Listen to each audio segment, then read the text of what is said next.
I adjusted my designer suit in the mirror of the elevator as it climbed to the top floor of Sterling Industries headquarters. The Italian silk felt foreign against my skin, a far cry from the rough cotton uniform I'd worn in this same elevator 7 years ago. Back then, I was just Miguel Santos, the night janitor who cleaned these halls after everyone had gone home. Now I was Miguel Santos, CEO of Phoenix Ventures, about to attend Sterling Industries' annual corporate gala. The irony wasn't lost on me. The elevator doors opened to reveal a transformed penthouse office space. Crystal chandeliers cast a warm glow over the crowd of executives in their finest attire. The air hummed with classical music and pretentious conversation about golf courses and summer homes. "Your invitation, sir," a young woman at the entrance asked politely. I handed her my embossed invitation, watching her eyes widen slightly at the Phoenix Ventures logo. Our company had been making waves in the business world lately, though few knew who actually owned it. "Welcome, Mr. Santos," she said, her tone notably more respectful. "Mr. Sterling has been expecting you." Of course he had. William Sterling Ili, CEO of Sterling Industries, had been trying to arrange a meeting with Phoenix Ventures' mysterious CEO for months. What he didn't know was that we'd met before, usually when I was emptying his trash can late at night while he ignored my existence. I made my way through the crowd, picking up snippets of conversation. The company's stock was down. Profit margins were shrinking. Rumors of a hostile takeover were spreading. I smiled to myself, knowing just how true those rumors were. "Miguel? Miguel Santos? Is that really you?" I turned to find Linda from HR staring at me in disbelief. She had always been one of the few who actually bothered to learn my name during my janitor days. "Hello, Linda," I smiled warmly. "It's been a while. I'll say, when you left, I thought, well, we all assumed you'd taken another custodial position somewhere else." "Like had different plans," I replied simply. Before she could ask more questions, a hush fell over the crowd. William Sterling Ili had arrived, commanding attention as he always did. He was shorter than I remembered, or maybe I just stood taller these days. "Welcome, everyone," his voice boomed across the room. "Sterling Industries has been a pillar of excellence for 3 generations, and tonight we celebrate another year of success." The slight pause before success was telling. Sterling Industries was in trouble, and everyone knew it. That's why I was here. Sterling worked the room like the seasoned CEO he was, shaking hands and laughing at jokes that weren't funny. When he reached me, Linda made the introduction. "Mr. Sterling, this is Miguel Santos from Phoenix Ventures." Sterling's perfectly practiced smile didn't waver, but his eyes narrowed slightly. "Santos? That name sounds familiar." "It should," I replied calmly. "I worked here for 5 years." "Oh," he took a sip of his champagne. "In which department?" "Maintenance. I was your night janitor." The champagne caught in his throat. Several nearby conversations stopped as people turned to stare. Sterling's face flushed red, whether from embarrassment or anger, I couldn't tell. "A janitor." He forced a laugh. "Well, isn't that interesting? And now you're what? An assistant at Phoenix Ventures?" "Actually, I'm still cleaning floors." He cut me off, his voice dripping with condescension. Though I suppose the corporate world could be considered a step up from bathroom duty. The surrounding executives chuckled nervously. Sterling was known for his cruel humor, especially when he felt threatened. I'd witnessed it countless times while quietly cleaning his office late at night. I smiled, remembering all those nights I'd spent studying business textbooks between cleaning tasks, taking online courses while on my breaks, and carefully observing how this company was run, or rather, misrun. "You know, Mr. Sterling," I said quietly, "I learned a lot while cleaning these floors. For instance, I learned that your company's profit margins have been declining for the past 5 years. That your attempted expansion into Asian markets was a costly failure. That your own board members have been quietly selling their shares." The color drained from his face. These were things only someone with intimate knowledge of the company would know. Things I had discovered during countless nights of cleaning offices, emptying trash bins filled with confidential documents, and overhearing late-night conversations while invisible in my janitor's uniform. "Who exactly are you?" Sterling demanded, his voice losing its smooth confidence. "Tomorrow morning, I'll be joining your board meeting," I replied, setting down my untouched champagne. "I think it's time we discuss the future of Sterling Industries. His eyes widened as realization dawned. You're the CEO of Phoenix Ventures. Times change, Mr. Sterling. Sometimes the guy cleaning your floors today might be buying your company tomorrow. I turned and walked away, leaving him sputtering behind me. As I waited for the elevator, I could feel the weight of hundreds of eyes on my back, the whispers already starting to spread through the party.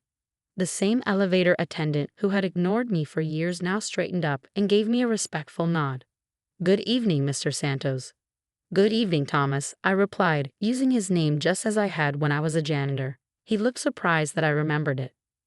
As the elevator descended, I thought about tomorrow's board meeting. In my briefcase were documents that would change everything: proof of Sterling's mismanagement, details of the company's vulnerability, and most importantly, evidence of Phoenix Ventures' controlling interest in Sterling Industries. Tomorrow, William Sterling II would learn what it felt like to be invisible. But first, I had one more stop to make. Before heading home at night, I drove to a small apartment complex on the outskirts of the city. The building wasn't much to look at, but it held a special place in my heart. 7 years ago, I lived in Unit 4B, studying by candlelight when I couldn't afford electricity. Now, I owned the entire building, and my old apartment was home to another night janitor, a young woman named Sophia who reminded me of myself. She was working her way through business school, just as I had. "Mr. Santos," Sophia exclaimed when she opened the door. "I wasn't expecting you tonight." "Just checking in." I smiled, handing her a thick envelope. "Your tuition for next semester, and please, it's still Miguel." Her eyes welled up with tears. "I don't know how to thank you. Just promise me one thing," I said. "When you make it to the top, remember what it was like at the bottom." Back in my penthouse apartment, I spent hours reviewing the documents for tomorrow's board meeting. The story they told was clear. Sterling Industries, once a titan of industry, had been hemorrhaging money for years under William Sterling II's leadership. While he'd been hosting lavish parties and buying private islands, the company had been dying a slow death. The only reason it hadn't collapsed entirely was because of the dedicated middle managers and workers who kept things running despite their CEO's incompetence. I knew because I'd been watching it all unfold, invisible in my janitor's uniform. The next morning, I arrived at Sterling Industries headquarters an hour early. The security guard did a double take when I walked through the main entrance rather than the service entrance I'd used for years. The boardroom was empty when I arrived, so I took the opportunity to walk around, remembering all the nights I'd spent cleaning this room. How many times had I wiped down this very table while dreaming of sitting at it? How many coffee stains had I scrubbed from this carpet while listening to earnings calls playing on my earbuds, teaching myself about corporate finance? Gradually, board members began to arrive. Most ignored me, assuming I was part of the support staff. A few gave me curious glances, probably wondering about the rumors from last night's party. William Sterling II was the last to enter, 15 minutes late as usual. He stopped short when he saw me sitting in his chair at the head of the table. "What is the meaning of this?" he demanded, his face already turning red. "Security." "Please, Mr. Sterling," I said calmly. "Take a seat. We have a lot to discuss." I will not be ordered around in my own boardroom by a janitor. One of the board members, an elderly woman named Mrs. Chen, cleared her throat. "William, I believe you should sit down. Mr. Santos represents Phoenix Ventures, which now owns a controlling interest in Sterling Industries." Sterling's face went from red to white. "That's impossible. We would have known." "Would you?" I opened my briefcase and began distributing documents. "Your company's stock has been undervalued for years due to mismanagement. Phoenix Ventures has been quietly acquiring shares through various subsidiaries for the past 18 months. The board members began flipping through the papers, their expressions growing increasingly grave. "As you can see," I continued, "Phoenix Ventures now owns 51% of Sterling Industries. We also hold a significant portion of your company's debt, which you've been struggling to service." Sterling collapsed into a chair, his carefully maintained facade crumbling. How did you do this?" "I learned everything I needed to know about this company while cleaning its floors," I replied. "I saw the warning signs years ago: the declining profits, the failed projects, the growing debt. While you were busy holding parties and buying yachts, I was building my own company, preparing for this moment." I stood up and began walking around the table, just as Sterling had done countless times while I cleaned around him. Did you know that every night your cleaning staff has to empty 3 different trash bins in your office because you can't be bothered to use just one? That you've gone through 4 different executive assistants this year alone because of your temper? That your own employees have a betting pool on when the company will go bankrupt? The board members exchanged uncomfortable glances. These were things everyone knew but no one discussed. The night cleaning staff sees everything, I continued. We're invisible to people like you, which makes us the perfect observers. We know who stays late to actually get work done. We know who treats people with respect regardless of their position. We know who's really keeping this company alive. I pulled out another set of documents, which is why I've prepared a comprehensive restructuring plan. Sterling Industries doesn't need to fail. It just needs proper leadership. For the next hour, I outlined my plan for the company. The board members listened intently, asking thoughtful questions and taking notes. Sterling sat in silence, his world crumbling around him. This is outrageous, he finally exploded. I am William Sterling, I lie. This company bears my name. The company bears your grandfather's name, I corrected him. A man who built it from nothing, just like I built Phoenix Ventures. You inherited everything and nearly destroyed it. Mrs. Chen spoke up. I moved to vote on the restructuring plan and the proposed change in leadership. One by one, the board members voted. The result was unanimous, except for Sterling's vote, which no longer mattered anyway. You can't do this to me, Sterling whispered, his voice breaking. This company is all I have. No, Mr. Sterling, this company is all you had. While you were busy looking down on people like me, you forgot the most important lesson in business. Respect everyone, because you never know who they might become. Security arrived to escort Sterling from the building. As he passed me, he paused. I don't understand. You were just a janitor. There's no such thing as just a janitor, Mr. Sterling. Every person has value, whether they're cleaning floors or running companies. You might have learned that if you'd ever bothered to learn my name. After he left, I turned to address the board. Now let's talk about the future of Sterling Industries. First order of business. We're establishing an education fund for all employees, from maintenance staff to executives. Everyone deserves a chance to grow. The transformation of Sterling Industries began immediately. We cut excessive executive perks and redirected the money into employee development programs. We promoted people based on merit rather than connections. We made sure every employee, regardless of position, was treated with respect. 6 months later, I stood in my old custodial closet, now being converted into a small break room for the maintenance staff.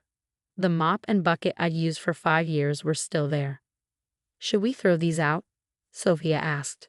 She'd recently graduated and was now working in our finance department, though she still helped clean occasionally to support her replacement. No, I replied. Let's keep them as a reminder. Success isn't about where you start, it's about how hard you're willing to work to reach your dreams. William Sterling IE now works as a consultant for small businesses. Last I heard, he's learning some valuable lessons about humility. His grandfather's company, now called Phoenix Sterling Industries, is thriving under new leadership that understands the value of every employee. As for me, I still visit the night cleaning staff regularly. I know all their names, their stories, their dreams. 3 of them are currently in college, supported by our employee education program. 2 more are taking coding classes. 1 is working on a business plan. Yesterday, I received an invitation to speak at business school about my journey from janitor to CEO. The topic they suggested was the extraordinary rise of Miguel Santos. But I plan to talk about something else. There's no such thing as an ordinary job. Whether you're cleaning floors or running companies, success comes from respecting others and believing in yourself. Sometimes the person you ignore today might be signing your severance package tomorrow. Every morning, I keep my old janitor's uniform hanging in my office as a reminder, not of where I came from, but of all the invisible people who keep our world running while others look right through them. And every night, before I leave the office, I make sure to clean my own trash bin and leave a thank you note for the cleaning staff.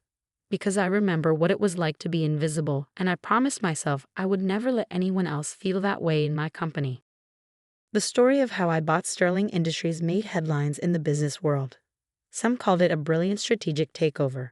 Others called it poetic justice. But for me, It was simply fulfilling a promise I made to myself years ago while scrubbing floors. Success isn't about proving others wrong. It's about proving yourself right. Last week, I hired a new night janitor. During the interview, he mentioned he's taking online business classes. I smiled and shared a story about a young man who once cleaned these same floors while dreaming of something bigger. Then I handed him a key to the executive floor and said, "Dream big, work hard, and remember, there's no such thing as just a janitor." The look in his eyes reminded me of myself 7 years ago when I was invisible to everyone except myself. Sometimes that's all you need, to believe in yourself when no one else does. Now, when I walk through the halls of Phoenix Sterling Industries late at night, I make sure to stop and talk with every member of our cleaning staff. I know their names, their stories, their dreams. Because somewhere out there, another Miguel Santos is cleaning floors and dreaming of boardrooms. And this time, someone sees them.